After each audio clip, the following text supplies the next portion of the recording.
ከግቤ ባሻገር አለች አንዲት ሰው በፍቅር በናፍቆት ልቤን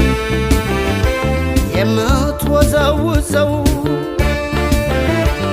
አቦል ጀባ ብላኝ ቡና ብታቀምሰው እግሬ ወደ ጅማ ሱሳ መላለሰው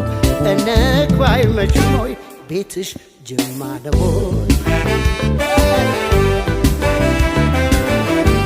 እንግባ አይመሽም ሆይ ቤትሽ ጅማ ነው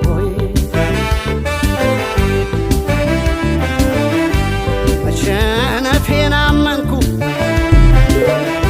ማፍቀሬን አልካድኩም እሷን ካየሁ ወዲያ